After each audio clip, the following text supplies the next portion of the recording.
Hello there, and welcome to the Last Edit podcast, a weekly podcast on film with my great friend, Silver Hawkins. and I, of course, am Citizen Sleeve, your other co-host.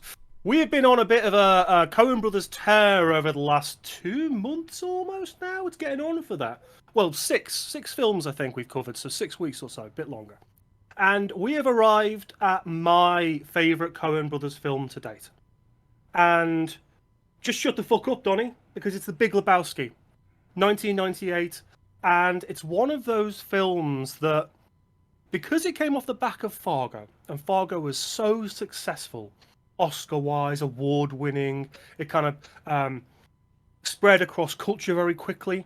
This follow-up was not seen in anywhere near the same regard. It's almost like a Blade Runner situation, in that the film came out, a lot of critics didn't really know what to make of it. And it kind of just didn't do that well at the box office because it's so very different from Fargo. I think now we know what the Coens are like in terms of the way they flip between different genres and types of films, the things that interest them. But back then, because they had such a short filmography, I think a lot of people were expecting something very similar to Fargo, another very dark story told in a similar way.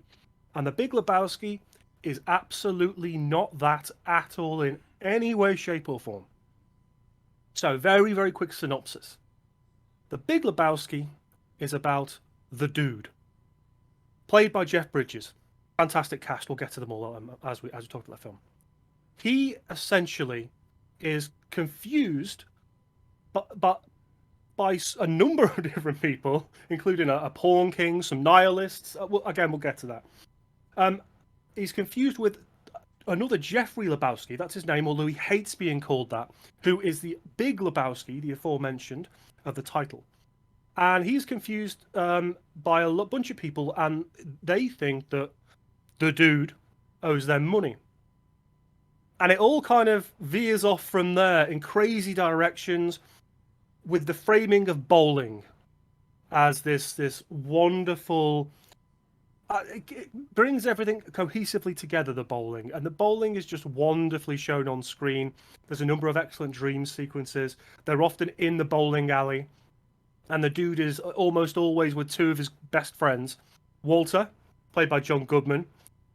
This apparently ex-Vietnam soldier who will just shout madly all the time and then immediately become calm.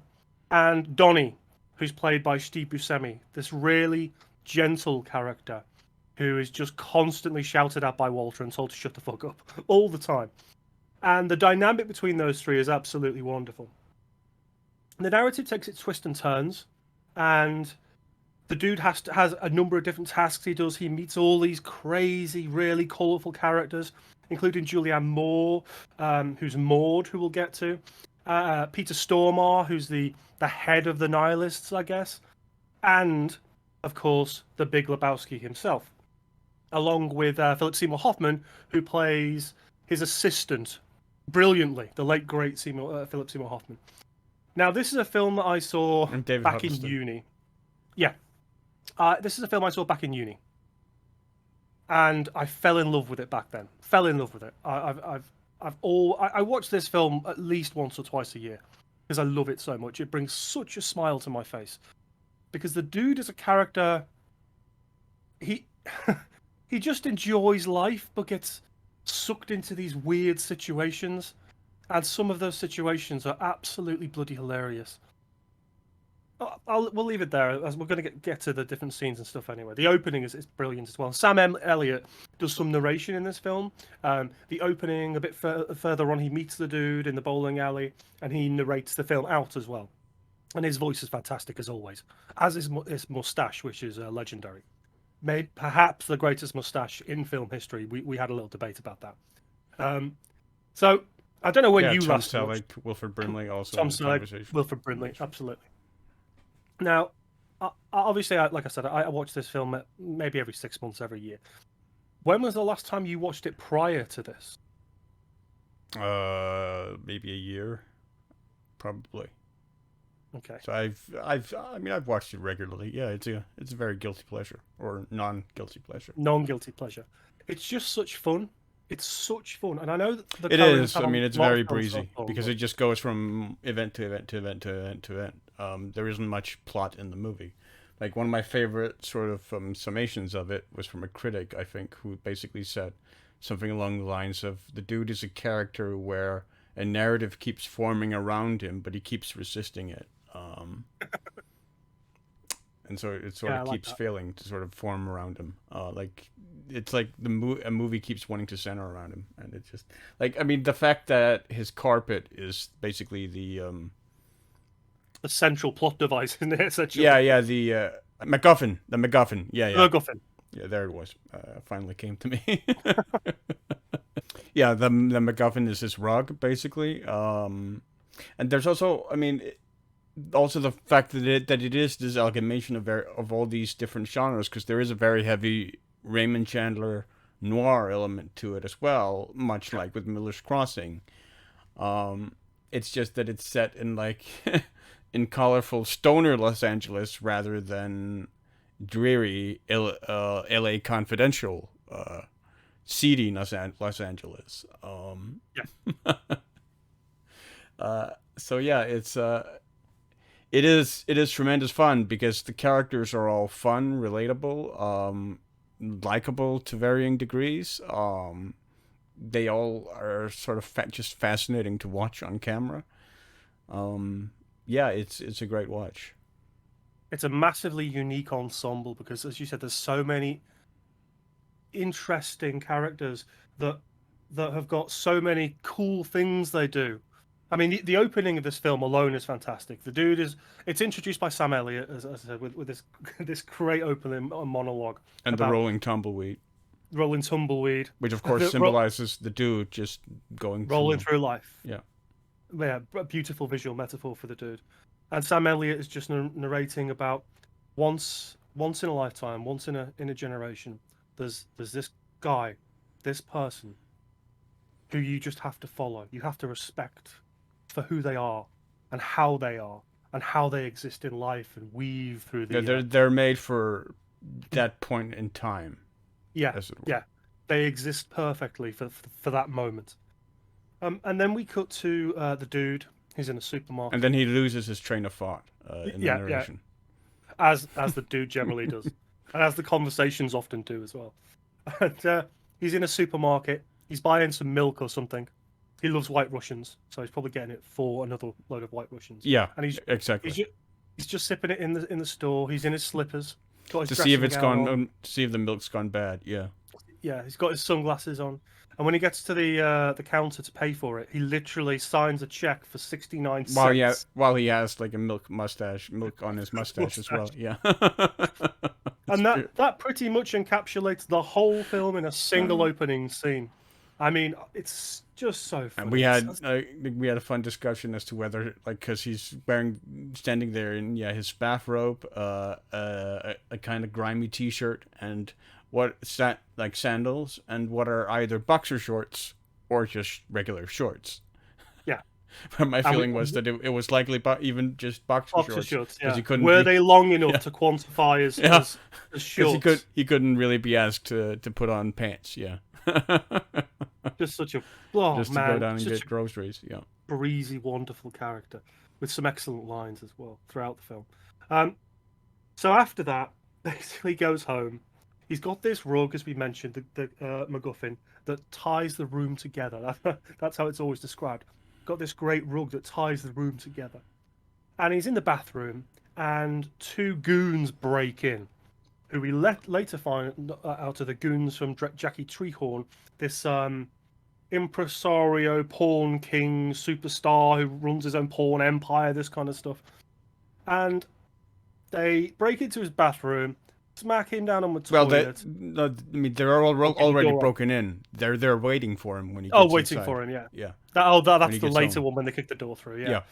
And one of them's talking about the money he owes. You know the money you owe? And one of them starts pissing on his rug. The money your wife owes. Your wife owes. To Jackie Treehorn. And this guy just pisses on his rug, which is just rude, let alone anything else. The thing that ties his room together.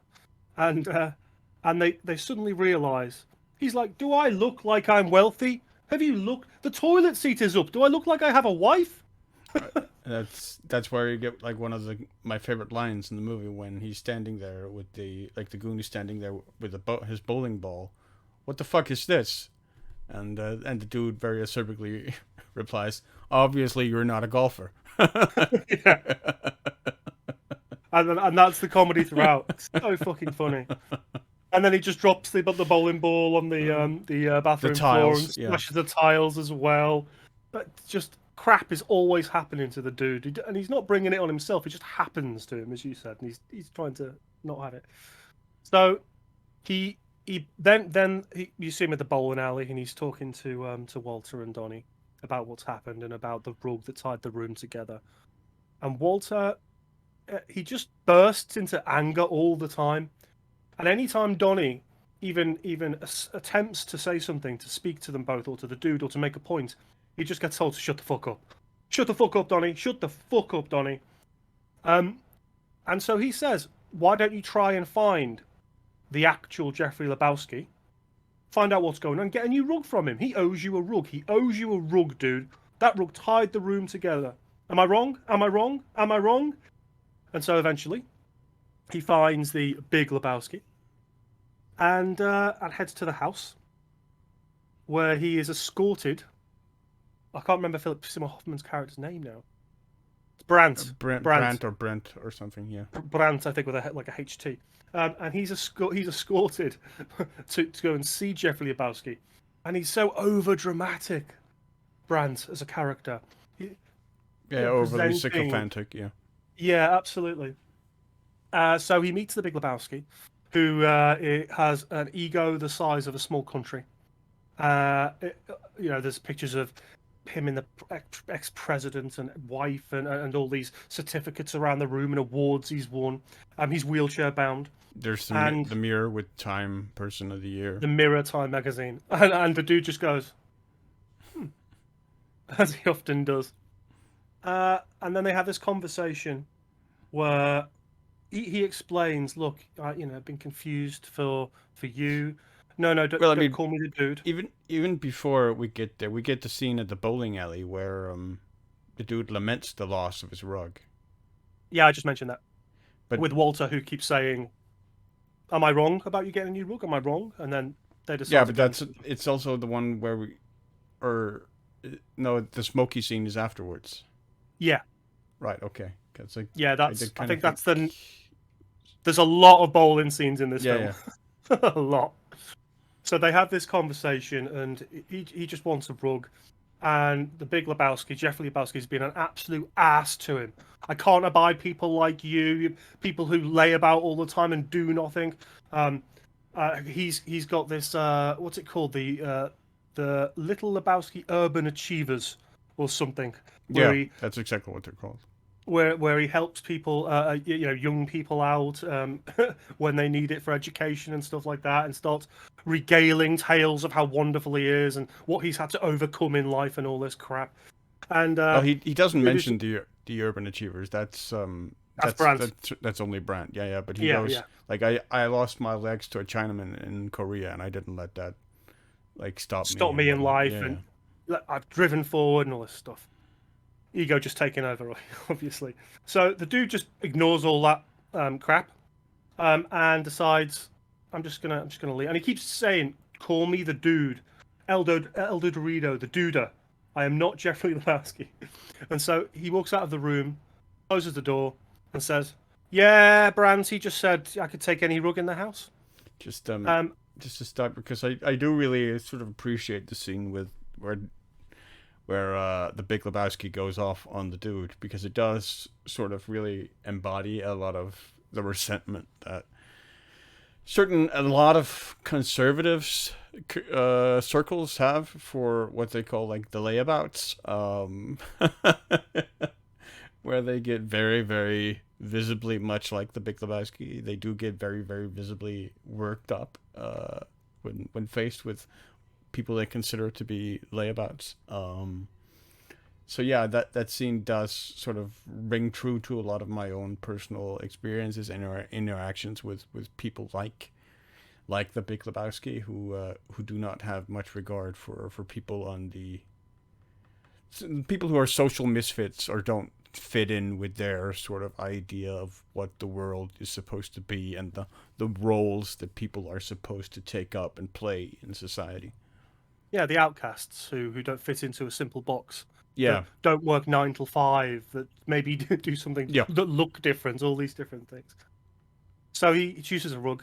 It's rolled up. He's carrying it out, and as he leaves, he comes across Bunny Lebowski, the wife, who's much younger, a hot young blonde, some would say, played by Played by Tara Tara Reid. Reid. Yeah, I think it was quite an early role for her.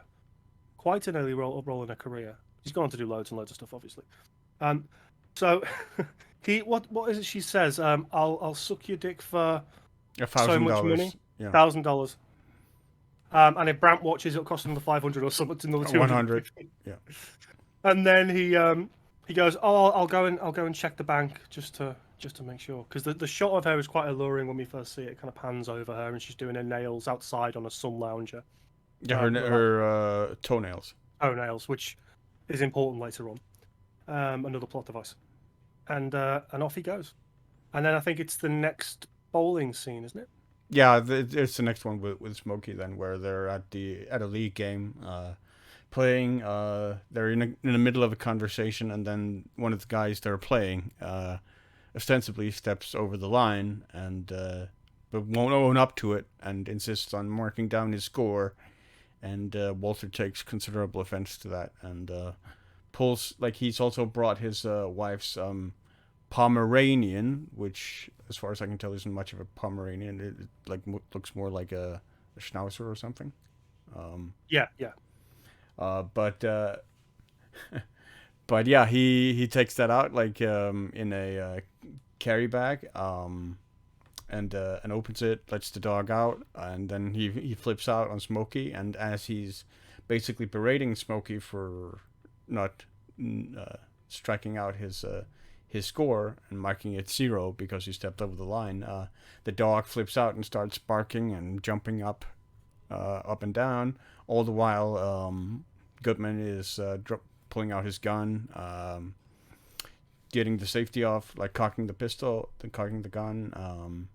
A very high stress situation. Just that combination of Goodman's sort of high stress screaming and the dog sort of yapping and jumping up and down is just so funny to me. Like, And Smokey is described later as this, calm pacifist guy.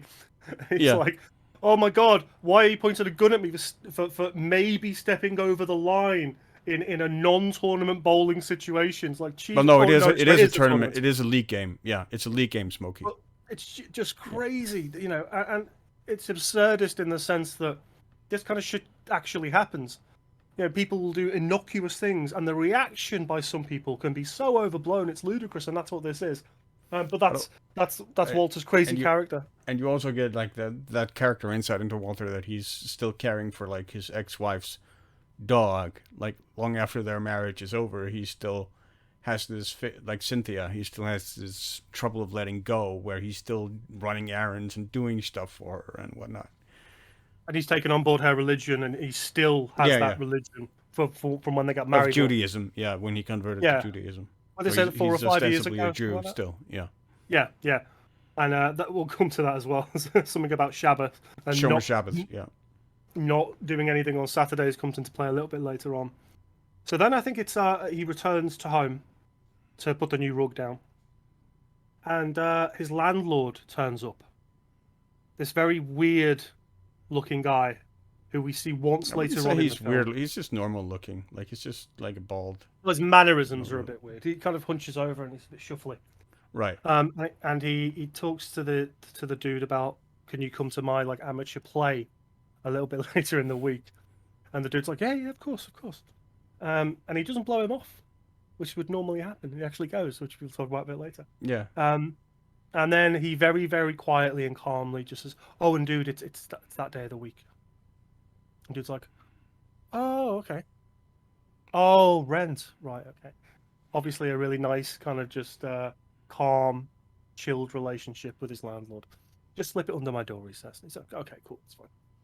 I think he's sipping another White Russian at the time as well. You'll he notice is. that throughout the film. He's almost always got a White Russian in his hand, or White Russian is being made for him. It's certainly his drink of choice. I've got a and then, beverage here, man. man, so many little idiosyncrasies in this film that are just fucking outstanding. And then it's someone else burst. It's the unknown. We don't know who they are yet, actually. Come and knock him out and steal the rug that he's just taken from the Big Lebowski. So once again, Yeah, he's lying on the he's lying on the rock, just sort of meditate or relaxing, kind of meditating to tape like a Walkman with sounds of bowling alleys. So like Bowling people alley, rolling strikes in bowling alleys, basically just pins falling over and over again. The sound of that as sort of his meditative tool. And then he wakes up or opens his eyes to see a woman flanked by two very muscular-looking guys, one of whom then punches him out cold. And when he wakes up, that rug is gone. And then we get the first dream sequence in the game, in the movie rather, where he is flying over Los Angeles, trailing behind the woman who's flying on a magic carpet, the magic carpet, as it were. Yeah, like the carpet of legend. Yeah. The dream sequences are so amazing. One that fit the room together. The one that fit the room together. The dream sequences are great. The one after later on we'll talk about in a bit is better and fantastic. But the way he just goes off into this hallucinatory, bright, boldly coloured, weird, crazy dreamlike state. Bob Dylan song "The Man in Me." La la la la la la. Which you can't. We had to sing it every time it appeared, pretty much, or hum along with it. It's just fantastic. And that you mentioned prior to the film, this was the first film that he brought. The Coens brought in who? Oh god damn it, I forget his name. TJ. Burnett. Yeah, Burnett, I think it is. Specifically for not for the score. Yeah, not for the score, specifically for the music. The soundtrack, yeah. Yeah, and wow, what a fantastic job he does in this film. Some of the music. Yeah, I mean, really, the Big Lebowski is sort of the progenitor of what's going to be. Because I mean, there's already been a lot of musicality to the Coen Brothers movies up until this point with Burwell scores. But really, from the Big Lebowski on to especially "Oh Brother, Where Art Thou" to the Lady Killers to even like A Serious Man with a lot of Jefferson Airplane to especially also Inside Llewyn Davis. Like they become very, very musical as well as visual and sort of and literary. The Coen Brothers movies from the Big Lebowski. Also Man Who Wasn't There, which is very, very classical, very Beethoven heavy on the music. Works brilliantly. It works so wonderfully well, and obviously the selections that not just recur but fit the particular scenes that we see. Just give it an extra textual quality, an extra audible textual quality that works fantastically well. So then we go back to the bowling alley, if I recall. It seems like every scene or every situation is followed by returning to the bowling alley, where we are back with Walter and Donny, and I believe is it the first time we meet the Jesus? Yeah, it is. That's when he's bowling. Yeah. Played by John Turturro. So they're just bowling, and John Turturro's character in this is absolutely mental. We first meet him. He's dressed fully in purple in this uniform with the Jesus over one pocket. He's got his hair tied. I don't even think it says the Jesus. It's just Jesus. It says Jesus. Yeah. Or Jesus, or whatever. And he's about to bowl, and it's in slow motion, and he pulls the ball up to himself. He licks the ball, brings it back down, He's got like finger splints specifically for bowling, and then slow-mo strikes.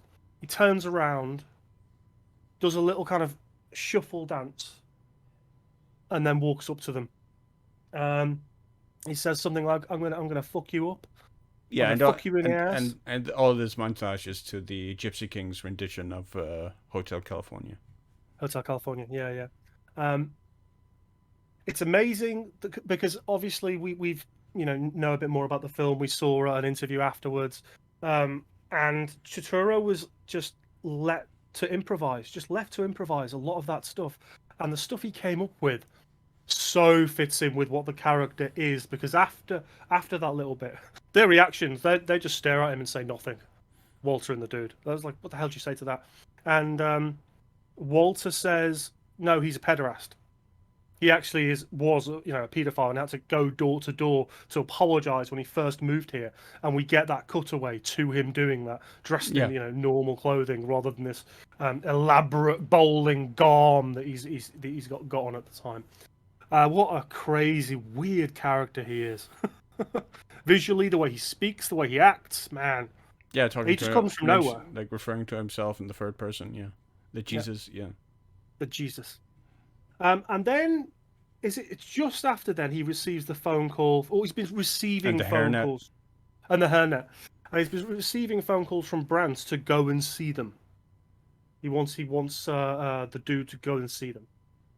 So he heads over, back to see the Big Lebowski, and it's not really him; it's actually Brandt he's talking to, and he believes that Bunny has been kidnapped in order to get some money. He's been given a ransom note, yeah. Given a ransom note, which is crudely written. Yeah, and I mean it's a fax, I think. Like it looks to be like Xerox, so it looks to be been like printed out by a fax machine, yeah. Yeah, faxed out with newspaper letters cut out, but fax. And then Brandt, he offers him some money. To the millennials, a fax machine was kind of like an advanced printer where you basically you inserted like your document or picture or whatever you wanted to send to the other person into the fax machine on one end, and then it would basically copy that onto the other end and then print it out on the other end. We're going to get to a point soon with a pager, and we'll have to explain that. It was kind of like a combination photocopier printer, remote photocopier printer. In that way, they died out pretty quickly, actually. Like technology moved like rather rapidly. Pretty much by the time the 90s were over, fax machines were pretty much not a factor anymore. We should also mention, actually, I think we forgot that the movie is actually set around in 91 during the time of the first Gulf War. Where you actually see news footage of George Bush Sr. Posturing against Iraq. That there's a line in the sand that you do not cross and whatnot. Yeah. So Brandt gives him the following things: a portable phone. Now, millennials, there's a reason I use the word portable and not mobile. This is almost like the kind of equipment you would take to war with you in Vietnam with a massive radio area. It's not quite as bad as that, not quite as old as that, but it's an actual giant phone attached to a giant battery. It's barely portable. Like, you probably need a backpack if you're going to carry it all the time, but it's got a handle on it and stuff like that. He also gives him a pager. Now, millennials, a pager used to be a small plastic box with a screen on it that you could send messages to other people. Like you would as a text now, but specifically just to page people with messages. That also died out very quickly. As soon as the mobile phone came along, all this shit went the pager is still kind of alive in some environments, especially like hospitals. Some hospitals still make use of them for like residents and stuff. So they're still kind of around. Like a lot of the time, they weren't even like for messages so much as paging. Oh, you need to go answer a phone, like call somebody or answer a phone somewhere. Very short. More than they were actual like text messages. Oh yeah. They were very short as well. Yeah. You couldn't. They weren't like tweets where you've got characters. So he gets this stuff, and he gets a little bit of money with the promise of more money, as long as he delivers some money to the kidnappers of Bunny. And he thinks he's got a sweet deal. Thinks he's got this great deal. So we're back at the bowling alley. How many times, man? Back at the bowling alley. And he's sitting there, like, you get, like, the moment he enters as David Huddleston, or the Big Lebowski, is sitting in his wheelchair facing the fireplace with this very gloomy atmospheric lighting in the room. The musical accompaniment is Mozart's Requiem, his funeral music, that he, like, the final piece of music that he ever wrote, and one of his most famous, with complete with, like, the epic choir and everything, just to sort of really, really set the stage for this sort of drama unfolding. And Seymour Hoffman, as he reads out the ransom note. The ransom note, yeah, and Seymour Hoffman being completely brilliant. Yeah, this door swings open, and he says, "Mr. Lebowski is secluded in the West Wing." Yeah, such an amazing moment. I love that piece of dialogue and the way he performs it. This sweeping arm again. And then the Big Lebowski's sort of dramatic delivery of the line, "Strong men also cry." Yeah. Yeah. Strong men also cry. That's another little feature as well. There's often like a repetition of a piece of dialogue just to overblow it a little bit. But yeah, it's such a great little scene. So then we're back in the bowling alley. Theatricality of it, yeah. But then we're back in the bowling alley, and the dude is explaining to Walter what's happened. So I've got this, and he's always now pretty much throughout every scene sat there with this phone for one, waiting for a phone call. Yeah, the bowling alley. He's initially sort of annoyed by the fact that what if they call during a league game? Like, yeah, of course. Like, because life doesn't start and stop at your convenience. Yeah. And the dude said, "No, I've told them if it's during league play, I can't answer the phone." So when he's about to head out, he sort of promised he would take Walter. The dude did for whatever reason. It's the worst idea ever. That's what that is. And so when he shows up to pick up Walter, Walter is basically dressed in his military fatigues, which is not a great sign. Complete with like a bandana and some bags, and he goes in and takes over the driver's seat because he's been thinking now, and he has plans about how to handle the handover of the money to the kidnappers. He does. He's basically got a ringer, a similar looking bag to the one with the money in it, or something kind of similar. But no, I mean it's not similar. It's just a bag. That's the only thing that's similar because the money's in a briefcase. Yeah. They don't know it. Well, he's put his dirty white underwear in there to make sure it feels like it's stuffed with something. Yeah. And so he gets the phone call, the dude. And he also has another package that he puts down in between himself and the dude that we don't know what's in. We don't know what it is yet. So the dude gets the phone call, and he's like, "Where do you want us to go?"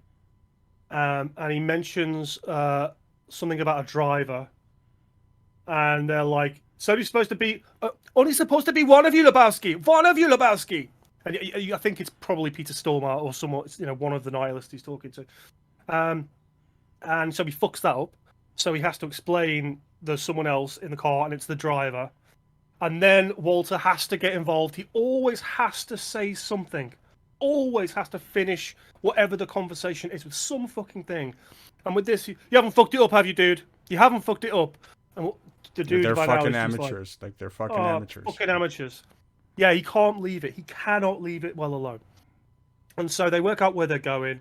The nihilists, who are the supposed kidnappers, hang up the phone for a minute, and then he gets the phone call back, and they tell him where to drop off the money.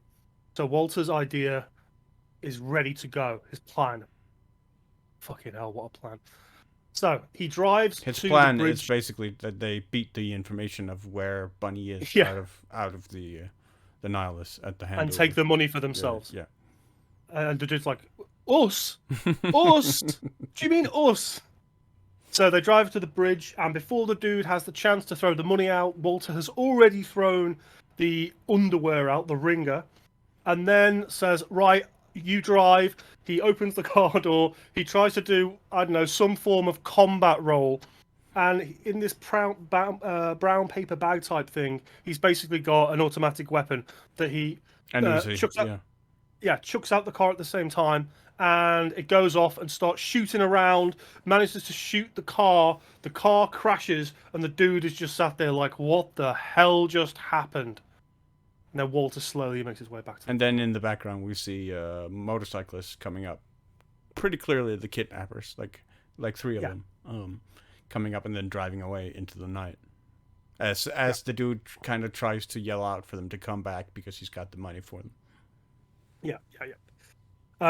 And then we're bowling again, aren't we? Then we close on the immortal line. Fuck it, dude. Let's just go bowling from Walter. Yeah. And then we cut immediately to the bowling alley because they did just go bowling. Yeah, back to bowling again. I said to you at the time, given all the circumstances in the world right now, oh, I would just love to go bowling. I would love to go bowling again. It's been such a long time. It's such a fun thing to do once every couple of months. Yeah. But yeah, so then we're back bowling again, and like the dude doesn't really get on edge or anything, but he's concerned. And now the phone, the portable phone, at this point is constantly ringing and ringing and ringing and ringing because obviously they want to know what's happened. He doesn't know whether it's the kidnappers who are like, "What the hell is this? No money," or whether it's Brands calling on Lebowski because they've got in contact with him and told them the money isn't there. So he just sat there in this scene. Everyone's around him is bowling, and it's just constantly ringing. He's quite upset at Walter ostensibly having ruined everything, but Walter's very, no, it's all fine, dude. Like you said, she kidnapped herself. Who gives a crap about the guys? Like, we have $1 million waiting for us in your car out in the parking lot that we left there. And so they walk outside to the parking lot, and the dude's car, which he parked in a handicap zone, is gone. Where they left the $1 million in the car, they didn't bring the briefcase with them into the bowling alley. Where's your car, dude? Yeah. Where's your car, dude? Where's your car, dude? Yeah, you fucking know it's been stolen, Walter. And then the dude walks away, very, very, very sad walk. As Donny reminds him that his phone is ringing. Thank you, Donny. Yeah. Thank you, Donny. It's such a funny scene. He's just bearing round the corner to go home. Thank you, Donny. Yeah. Cheers. It's been ringing for like an hour and a half at this point, or 2 hours or something, like in film time. Oh, I love Donny in this film. He's so funny. So he heads back home again. He calls the police. And, of course. And the two come round, two officers. Because his car was stolen, and so the police arrive. And as the police are sitting there, and he's describing what was in the car without having to mention that there was also a briefcase full of money. It was just a briefcase with his papers, and the difficulty describing what his profession is to the police officer. Like suddenly somebody calls him on his answering machine, and it's Maud Lebowski telling him that she's the one who stole his rug. So one mystery is solved, and so he goes to see Maud Lebowski. And one of the cops is very pleased. Oh, brilliant! Yeah. That's solved then. I was just remove the car from my mind for some reason. So then, yeah, the scene with Moore. Julianne Moore is such an excellent actress, and this must be one of her most eccentric roles. Yeah. She's played some really cool characters, but this is completely mad. So Maud is the daughter of the Big Lebowski, and we start revealing some truths. But before then, there's some classical music playing. Maud is hanging from the ceiling on a wire. On a wire, with paintbrushes, heading towards a giant painting. Completely naked. And doing that with the brushes. What was it you described it as at the time, the type of artist? Oh, bohemian. Bohemian, yeah. A very bohemian artist. Yeah, I mean, I told you, I've actually, when I was very, very young, Like my paternal aunt was kind of, she was very sort of familial with the art, like the popular art, bohemian kind of art scene in Copenhagen and in like metropolitan, like elite Copenhagen Danish society. Like she was a close friend with a woman who eventually became like our minister of culture. And so I had kind of a sense of that kind of like studio apartment with that kind of those kind of people. To an extent, like a dim sense, but a sense of them all the same, and it just nails it. Like, yeah. So Maud is brought down. She is unharnessed, as it were, and starts to talk to the dude. And lo and behold, we find out About that feminist art, yeah, feminist and art. how Are you offended by how the frightening it vagina? is to men, yeah. When I say vagina, does it offend you? Do you feel uncomfortable? But lo and behold, we find out that the rug that he took in recompense for the one that was peed on from the Big Lebowski, Jeffrey Lebowski, was her mother's, and so that's why she took it back. And we also learn that Jeffrey Lebowski has absolutely fuck all money, none whatsoever. He's just taken it from a trust fund, which is there to help other people, and because he only actually gets a little allowance from Maud, who is in charge of all that stuff. She's just a very eccentric, crazy, cool character. The nuance of her speech and the way she laughs and all that stuff. Yeah. Uh, so so it's a really interesting scene. But she basically insists that the dude goes to see this doctor. Tells him several times, "Go and see this doctor. This doctor." He's very thorough. He's a good man. Thorough. Very thorough. Very Yeah. thorough doctor. And that is another little plot that picks up later on. I mean that is one of the things about the film, because all of those little kind of idiosyncrasies are all kind of plot points that come into play. Like they are all significant, even the seemingly insignificant. Yeah, and they're all tied up eventually. Most of them, I think all of them, are tied up in some way later on. But it's just again, it's like these haphazard things that just happen to him. Yeah. He's not trying to seek these things out. He's not establishing his own narrative, as it were. It's just these things enter his life that he has to deal with. Yeah, the dude just wanted his rug back. Yeah, tied the room together. Shut the fuck up, Donny. So are we're back at the bowling alley now, I think, again. Like I said, the bowling alley just kind of bookends almost every major situation. And this is the second time, because at this point, Walter, that the league, or the end of the league, the tournament period has been announced in terms of the dates. And his team, so Donny and the dude as well, are supposed to play on a Saturday, which Walter loses his shit over. Because that's the Sabbath, yeah. And he told Sabbath. I don't do the league anything on the office Sabbath. that he couldn't do it on the Sabbath, yeah. So he, the league has been informed, and oh no, that's a little bit later. That's the next scene, the next bowling scene when we come to the Jesus again. Yeah. Going a bit apeshit. I think what happens is he gets called. He goes back home. Like he's prepared this elaborate trap for like to prevent people from breaking into his place again. The dude, where he's when we say elaborate, we mean a bit of wood with nails in it in front of the front door. Yeah, that being one thing, and then the chair put in front of the door that opens the other way, so it's completely pointless. Yeah, and then all. The two guys from the opening of the movie break into his apartment again from Jackie Treehorn to tell him that Jackie Treehorn wants to talk to him, and this time Jackie Treehorn really knows which Lebowski he's gonna get.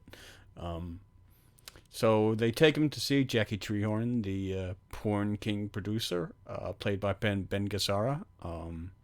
Just Ben Gazzara, not Ben Gazzara.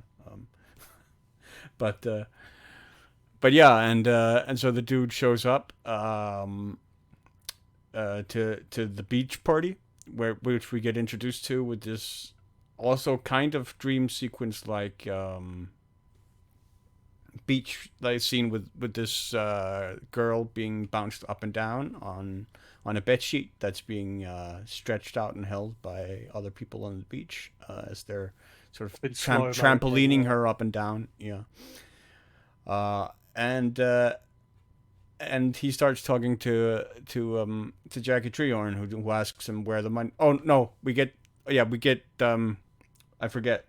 We skipped the scene with Larry Sellers, where like the dude's car is found. It's found at an impound lot, where he can go collect it from an impound lot. And it's not in a very good state. It's not that it was in a good state to begin with, but it's even worse now. And so he drives home with it, and he notices he's being followed, and he tries to sort of flick his the joint he's smoking as he's driving his car. That's on the way back from the hospital where he went to see the doctor that Maud referred him to. It was very thorough. Very thorough. Pants, yes. Drop your pants. Asked him to drop his pants, and he's in a very good mood after that physical.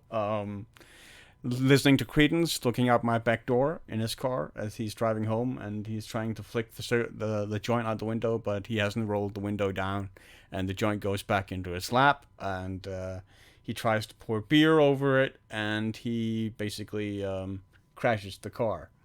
And as he's sort of recovering from the crash, he notices that in between the car seats, or the car seat is this crumpled up piece of paper, and it turns out to be a graded essay from like a kid in high school or elementary school. Like it must be high school, yeah.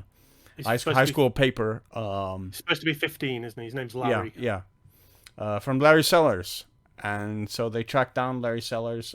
Before they get there, they drop off at the interpretive theater play, or the theater play of Jeffrey's landlord, which turns out to be this interpretive dance of Pan or whatever kind of like nature deity that he's kind of supposed to be embody, as he's sort of he's wearing this sort of skin-colored costume with leaves over it, and a crown of leaves as well around his head. And yeah, he's doing interpretive dance on the scene as Walter, Donny, and the dude are watching. And Donny is really engrossed in the performance, like, which is quite adorable. Completely zoned in with it. Yeah, and so Walter actually arrives late to it as he's tracked down Larry Sellers, and tells him where he lives, which is conveniently near an In-N-Out Burger. And then they go and see Larry Sellers, and they find that outside of his house is basically a sports car parked by the side of the road, and they immediately jump to the conclusion that the kid must have used the money to buy the car, even though ostensibly the kid isn't even old enough to drive yet. But I digress. So they go in, they visit Larry Sellers, and his father is a very famous television writer who used to write a television show called Branded that I'm not actually familiar with. No, I'm not. But he wrote a lot of episodes for that, according to Walter, who's a very big fan, and then they confront little Larry with the essay. Wrapped up in a neat little plastic bag, and Walter, who keeps asking, "Is this your homework, Larry? Is this your homework, Larry? Is this your homework, Larry?" Until the dude eventually loses his patience, and then Walter loses his patience and goes out and says, "This is what happens when you fuck a stranger in the ass," and goes out and starts picks up a crowbar from the trunk of the dude's car and starts smashing up the sports car, which it turns out is not actually Larry's.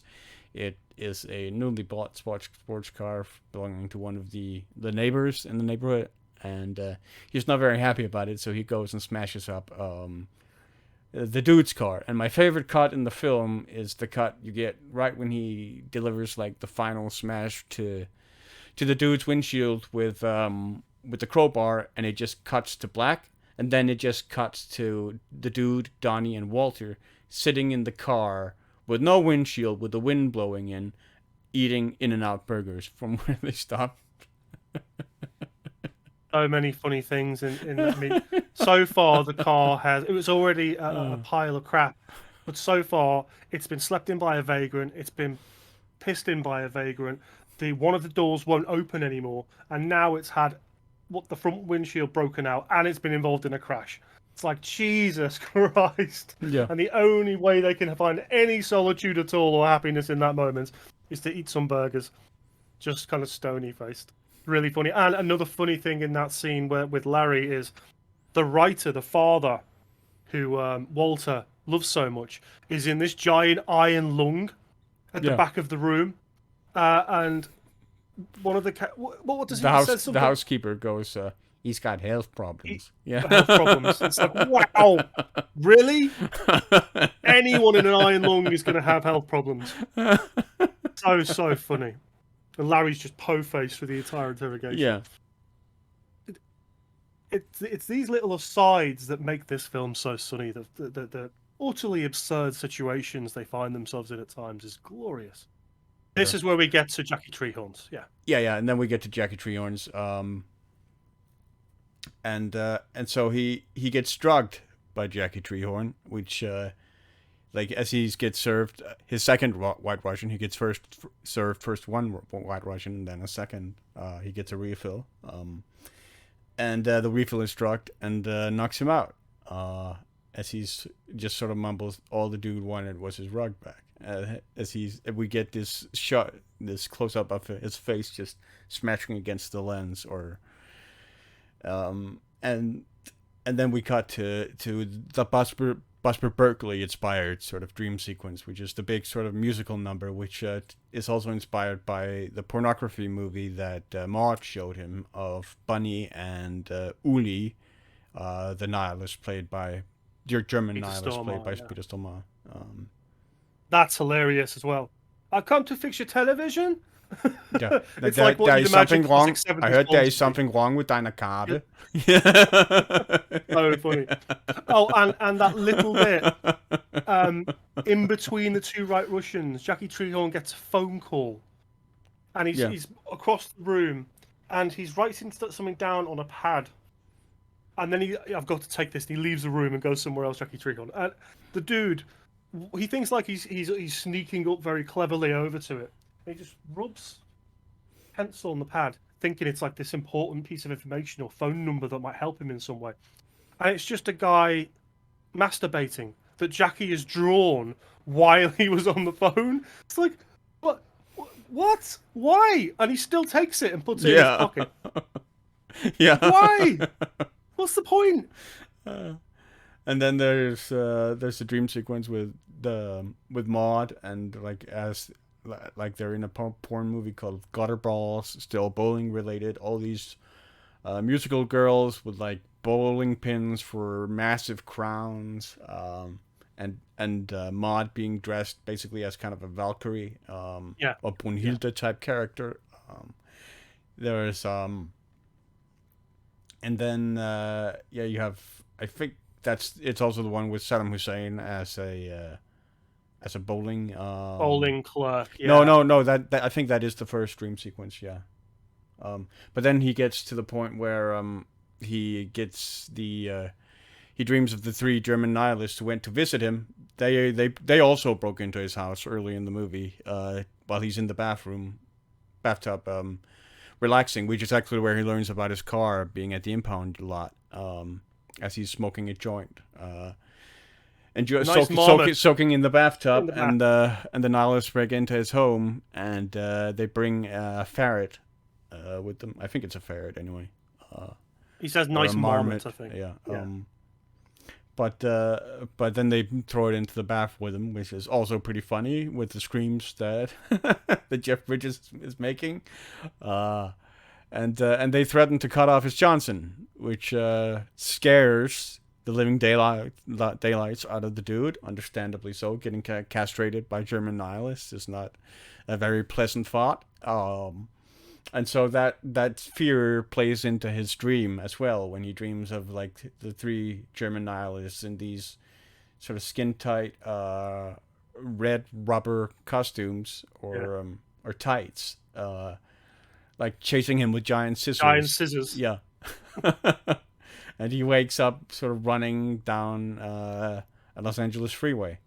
He gets picked up by the police, by the local sheriff of Malibu County, who is not very happy to see the dude. Not at all. And starts... Imagine the Big Lebowski's initial speech, but by an aggressive police officer who hates you even more. Yeah, who's made a career out of beating up hippies, basically. Mm-hmm. It's probably been elected on that basis, given that the sheriff's office is political in America. So yeah, he beats up the dude, and the dude then manages to take a cab. He smacks him in the head with a coffee cup. Yeah, that like when, I mean, because the dude is not entirely. The dude is not entirely respectful of his authority, as it were. And he's not entirely undrunk either. He's completely wrecked still. Yeah, which makes him kind of angry. And he throws the coffee mug in the dude's face. The dude is knocked over, and then he walks up and kicks him a couple of times as he's lying down. Just to make sure. Yeah. And so the dude is picked up by a taxi cab, and on the way there, he's none too plussed by the taxi driver's choice of music, playing the Eagles. He's a Creedence Clearwater fan, but the taxi driver does not take that criticism well and throws him out of his cab, leaves the dude by the side of the road, and the dude then has to call Walter, I think. Yes, on the Sabbath, which Walter is not pleased about again. Yeah, but I don't know if he actually calls. I don't remember if he calls Walter that time, because the time he calls Walter during the Shabbos is after he's been with Maude, when he gets to the realization about the Big Lebowski and everything. He figures out the entire plot. You see, we were kind of lost a little bit in the movie as well, because there are so many things to keep track of that all sort of fit together, and some of the scenes are quite similar, but they're still segmented differently and so forth in different sequences. You revisit so many characters and locations, yeah, and have so many bowling scenes and so many ways that they integrate that there's a load of different plot points and characters which all slowly kind of correlate, but generally running together at the same time. But he gets home to find that the Trion's goons basically trashed his place completely. He trips over his own sort of designed trap at his own deterrent. The board at the doors at the door opening, and then he sees Maude wearing his bathrobe, which she then unwraps herself from to reveal that she's completely naked, and asks the dude to have sex with her, and they have sex. And then they have some post-coital conversation about the dude's sort of career and life up until that point. And eventually the dude then finally gets the revelation that the Big Lebowski actually never wanted to pay the ransom. He just... we also skipped out on the whole tow thing. We missed out on that, I think, mentioning that. But I mean, there are so many elements to this movie that we missed out. We also the fact that like the guy following him was another private detective. And but the great Joe Polito. That scene actually comes after the scene with Maude that we're on right now. So we'll keep it there. But yeah, he figures out that the Big Lebowski viewed this as his chance to basically cash out from. Because it turns out from Maude that he's never actually been sort of the financial impetus behind the business empire that he's ostensibly running. It was his wife who then sort of left it to her daughter, and they've given him sort of a nominal figurehead position. Because when they did try and give him some control, he messed it up. So he doesn't really have money outside of the allowance that he's given, so he decides this is a great opportunity for him to steal some money from the foundation and pretend he gave it to the dude, and then the dude is left kind of holding the bag of responsibility for that money being missing. So the dude figures that out and goes to confront the Big Lebowski over it, and that's when he calls Walter on the Sabbath. And Walter's not happy about it. He is very reluctant until the dude then threatens to quit the bowling team. And as he's heading out, he notices the Volkswagen Beetle that's been following him around. And he goes to go confront the guy, and it turns out it is a character played by John Polito, who's a fellow Seamus, a fellow private detective. I love your work, man. Yeah, the way you play one side out against the other, like it's your Jimbo or something, yeah, or Miller's Crossing. It's brilliant work. And so who do you work for? Oh, I work for the Knutsons. It's like, who the fuck are they? Who the fuck are the Knutsons? And it turns out that they're Bunny's parents from Minnesota, and they have this picture of like the sorriest farm you ever saw. Like just the dreariest place in the middle of nowhere. She must want to go back. You could possibly imagine. Yeah, she must be really homesick. But they've hired him to kind of bring her back. And then he goes and confronts the Big Lebowski, and after that whole sequence, they go back to the bowling alley, which is where we get the second scene with Jesus, because they're there on a Saturday, which is the Sabbath that that Walter made such a big fuss about. And now he's there playing bowling on the Saturday that he wouldn't bowl on. So the Jesus does not take well to that, and he starts threatening very loudly and whatnot, and then the dude's response is the immortal, well, that's like your opinion, man. Yeah, man. Yeah. With one of those famous lines. It's just like your opinion, man. Yeah. I do want to, before we go towards, because we're heading towards the end now, I do want to bring it back to the toe, because there's a scene that comes after it, which is hilarious. So, I mean, there are a lot of scenes involving the toe that are hilarious. I mean, the scene, because the coffee shop's the funniest one. I mean, the scene where it initially comes in is after he's seen Maud the first time, and he's being driven home in her limo, and having a good time. Yeah, with chatting up the limo driver, who's a fellow working class stiff, and the limo driver is also the first one who calls attention to the fact that the dude has a tail with the Volkswagen. And so he gets out of the limo with his White Russian, and as he's talking to the limo driver, preparing to say goodbye, he's then grabbed by another limo driver who pulls him to another limo. Limo to limo. As he's still holding onto his White Russian, going, "Hey man, what's the beverage, man? Yeah, I've got a beverage here," and he's being pulled in, and then he sits there in the backseat of the limo with the Big Lebowski and Brandt, demanding to know what he's done with the ransom money and how he fucked it up, and the way the dude tries and explain himself with and allude to Bonnie having kidnapped herself is just utterly brilliant, because it's completely scripted. You know, it's completely. It's just Jeff Bridges going, yeah, you know, like, things are complex, and every is completely script. It's in the script, like for it's not ad-libbed by Jeff Bridges. It's all the dude's actual written dialogue, and it just shows it's so great. Like that, it's so funny, that scene. And then you get the delivery of the toe to emphasize that these kidnappers are serious. Green nail polish, with severed toe with green nail polish, yeah. And then you get the scene in the diner between Walter and a freshly bathed or freshly showered the dude. Which is, it's just I had to go back to, because it's so funny. He's talking about the toe, and he's talking about, you know, Bonnie might be harmed, and we've got to find the money and all this stuff, and Walter just so matter of factly, I can get you a toe, dude. That wasn't her toe. I can get you a toe. I can get you a toe by 3 o'clock today. Mark my words. You want a toe? I will get you a toe. You don't want to know. You don't want to know how, but I can get you a tow. And he's getting angrier and angrier, and people are starting to look at him. And the I waitress don't think comes over and it's says, necessarily he's getting angry. He's getting just animated. louder. Animated, yeah. Yeah.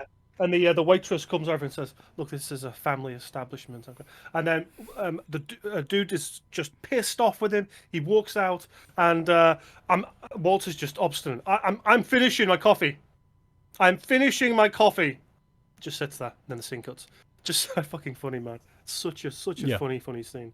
But like the last scene in the bowling alley where they're confronted by Jesus, also has Donny failing to roll a strike for the first and only time in the movie, before they then head outside to the parking lot where they find that 3 German nihilists have set fire to the remains of the dude's car, and are insisting on being given the ransom money. And when they learn that there never was any ransom money, they just want whatever money they have on them. But Walter, while both the dude and Donny are willing to acquiesce to those demands, Walter is not, and he's very, very demanding that they do not back down, and it leads to a confrontation where Uli basically draws a saber, a sword, and attacks Walter, who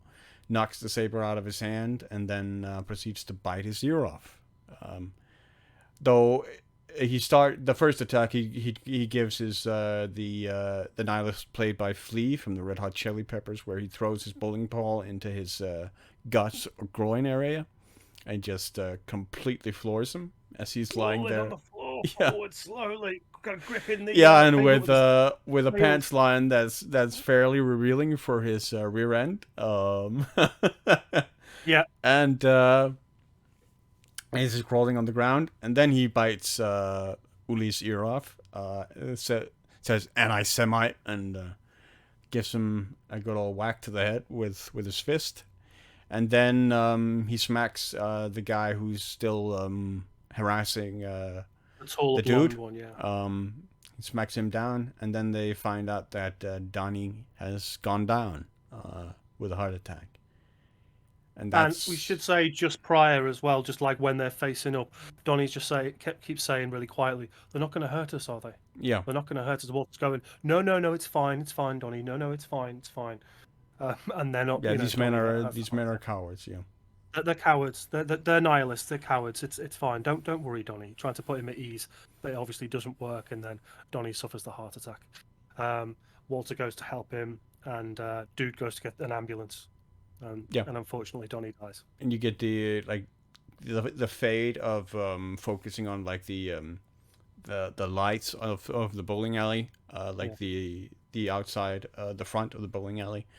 As everything else sort of fades to black, and only those lights are left as it fades to black, and then cuts to the funeral parlor, where we learn that Donny has died from his heart attack, and the dude and Walter are now shopping for a receptacle for his remains, which is far too expensive for them because they're gonna release his ashes. And into the wind. Yeah, and so they basically just go to Ralph's and get a coffee can as a receptacle, and then they go to the coastline, and Walter gives a very charming, very touching speech for Donny, who loved to bowl and loved to surf, and he releases the ashes into the wind, which then blows partially back on him, but mostly back on the dude behind Mostly him. on the dude, who just stands there for a second. Yeah. And then goes, "What the fuck, Walter? What the fuck?" And then they have this, Walter just embraces the dude, and they have this moment. As he apologizes and keeps apologizing. Yeah. And I mean, it is like both sort of the most dysfunctional and touching kind of friendship. One of the most touching friendships in film. I think the relationship between the dude and Walter, and sort of simultaneously both wholesome in that they both support one another, and also extremely toxic in that Walter is basically just sort of a black hole that's going to drag you down.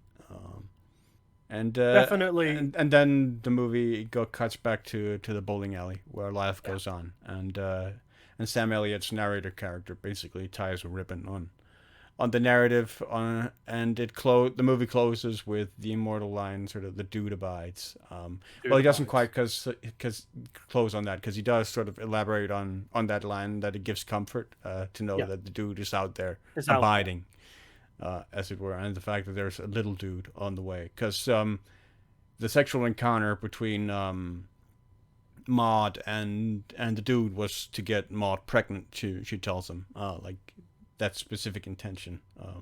I don't want anyone in my life. I don't, because he's freaking out a little bit. Yeah.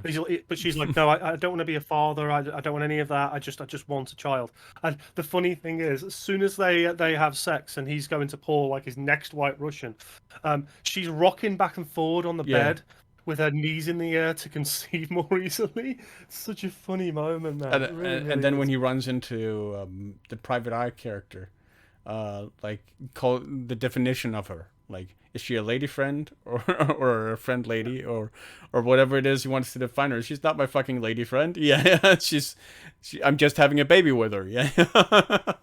And then he accidentally mistakes what he just said anyway and says lady friend, and then has to correct himself. So the Sam Elliott bit, there's two bits when he meets the dude at the actual bar. So like the narrator becomes a literal entity within the film as a character. And he's always drinking sarsaparilla, or he asks for a sarsaparilla. There's one conversation when the dude has just been completely fucked over and everything's gone wrong. He has this conversation, and then right at the end, he has this other conversation after Donny has died, and leads into that brilliant ending that you talked about with the narration. There's also that wonderful shot in the second dream sequence with the POV of the bowling ball. Shot as if it's in one of the holes of the bowling ball, as Jeff Bridges slides down the alley, looking up at these girls, up their skirts, apparently, into the where the pins are. It's got such flourish, this film, both in its shot types, in the color that's used, the soundtrack, the music selections are just gorgeous. Bob Dylan's that repeated track is glorious and kicks in every now and again. Kenny Rogers also. Kenny Rogers. And the characters. I think the best thing about this film, it's not got the kind of sweeping cinematography that you see in something like Fargo, because it's a different type of film. The characters and the script in this are absolutely glorious. Every character is interesting. Every single character. I mean, it's the Coens always, their movies are always, we've talked about this in the previous movies we've covered, but they've always been extremely quotable. Like, they've had very quotable lines. Like for kids, okay then, and whatnot, and like you betcha and whatnot. You betcha. Yeah, and you're giving me the hi-hat. But The Big Lebowski really is probably their most quotable film. Like, it is the one that's probably disseminated the most into popular culture.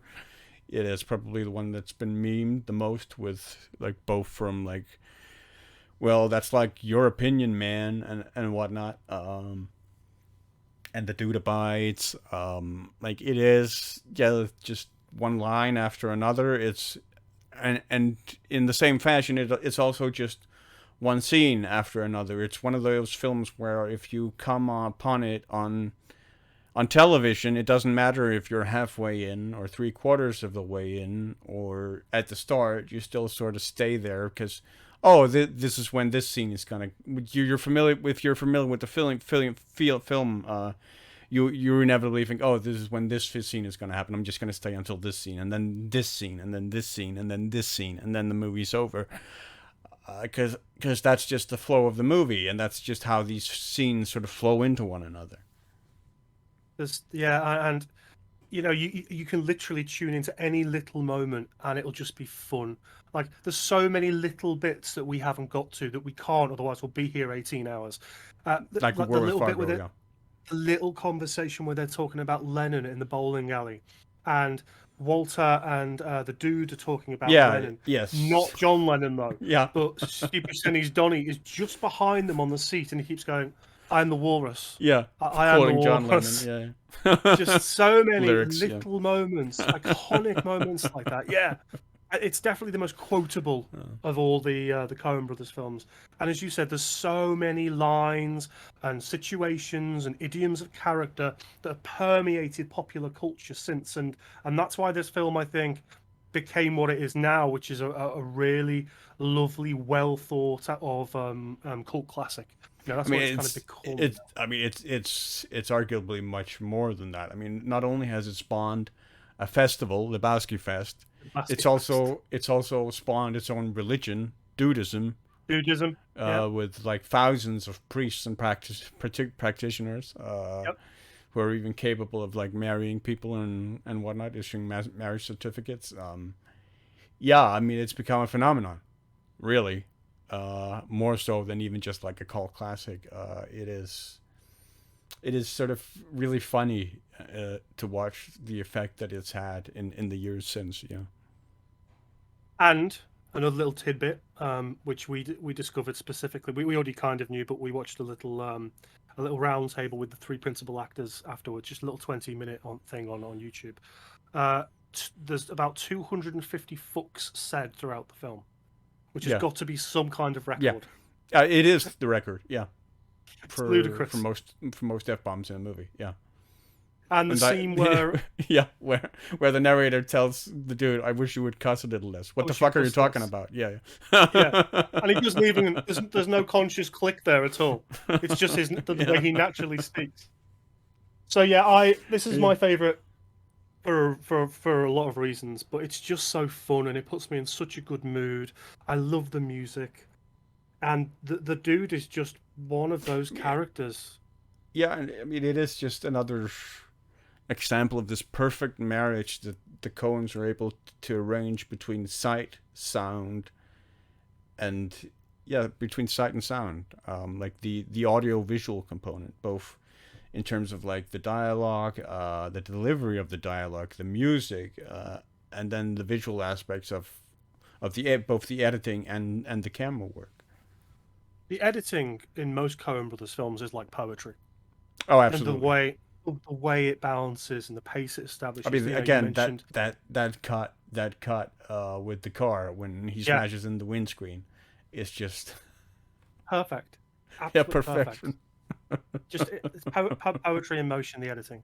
I love this film. I think it's sublime. And if you want a really good-hearted comedy with some wonderful, unique characters, some utterly outstanding dialogue, one-liners, and the glory of Sam Elliott narrating and portrayal of some of the misfits in our society. Yeah, the outcasts out there who don't quite fit into the boxes that people think they should. This is definitely a film for you. Completely agreed. And speaking of outcasts of society, they are also centered in the next movie that we're going to take a look at, which is "Oh Brother, Where Art Thou?" which is a movie set in the Depression era American South, the Dust Bowl, and it's centered around three convicts escaping from a chain gang and making their way across the American countryside to get to a secret treasure. And this is the film that has my favorite Coen Brothers soundtrack of any of their films. Constant sorrow all through the days, just to name one. Yeah. But it's absolutely glorious, the soundtrack to this. It is. The production design is just sublime, but we'll get there. Also, the name of the music producer was not T.J. Burnett, but T-Bone Burnett. T-Bone Burnett. Yeah. I've heard the name before. He's worked with loads of people. Yeah, and he's also performed himself and whatnot. Yeah, he's very, very well known. And isn't he has won a number of Grammys with and Jeff whatnot. Bridges? Jeff Bridges and he are friends. I think they've performed together before. Yeah, I think they've become friends. Yeah. Because I've heard him talk a lot about Burnett in interviews and stuff. Well, that was the Big Lebowski. It's a slice of fried fucking gold. Just find it, watch it, talk to us in the comments about it. Who are your favorite characters? What are your favorite moments, situations, quotes, edits? pieces of music, anything. There's so much. This film is so dense that there's so many strands you can pull for it. I would love you to talk to us in the comments about it, and of course, your thoughts on our upcoming one. Alternatively, you could also just shut the fuck up. Or you could just shut the fuck up, Donny. Right, thank you very much for watching. I've been Citizen Sleeve. He has been Silver Hawkins. And you can take it easy until next time. Abide.